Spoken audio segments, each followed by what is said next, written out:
What's up guys, it's me Jeremy.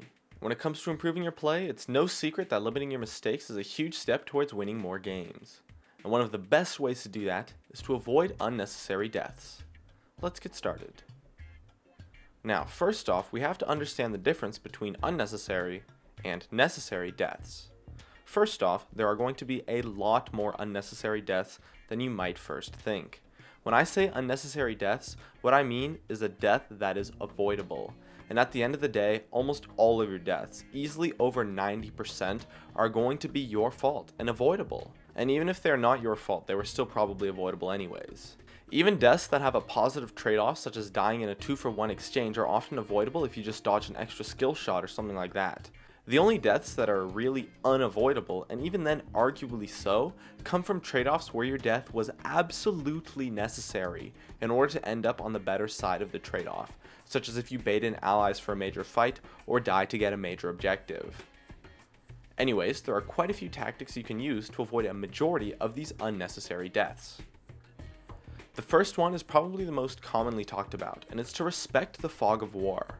What I mean by that is to avoid face checking and to of course buy wards. Avoid unsafe areas, and think of every bush and corner as a potential danger site, and consider whether or not it is safe, as people really do get creative with their ganks.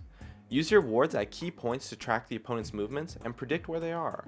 Just make sure to judge the body language and playstyle of enemies as well, as they can often give off tells that a gank is coming. In theory, if this is done perfectly, you can avoid all ganks onto you. In addition, during the laning phase, and this is something quite a few people don't do and don't really think about, is that you need to play differently and change your playstyle based on your escapes that you have off cooldown. Meaning that when your flash, ghost, or heal, or any other escape abilities you might have are down, you do need to change your playstyle to play a lot safer, as you are extremely vulnerable to ganks as well as to aggression, since any crowd control will stop you flat, and you will have a lot less outplay potential, especially if your opponent in turn has those abilities up.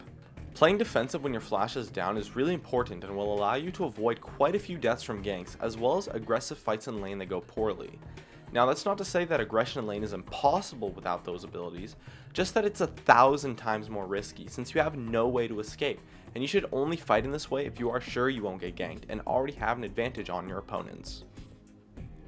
And lastly, when it comes to teamfights, there are also a few things you can do. First off, having good positioning will minimize your damage taken, while helping to maximize what you can contribute to a fight. If you are a glass cannon carry, stay in the back and let your teammates protect you. If you're a tanky or champion, stay in front of your carries to protect them, while still kiting and juking to try to avoid any AoE damage or skill shots. It's important to understand how tanky you are. Knowing how tanky you are will allow you to exit fights at the right time. It doesn't matter how chaotic a fight is, but there will always be a time for you to exit the fight. And in these kinds of team fights, being able to leave the fight with just a tiny sliver of health is amazing, as it means you contributed to your full ability, but yet you still lived and walked out.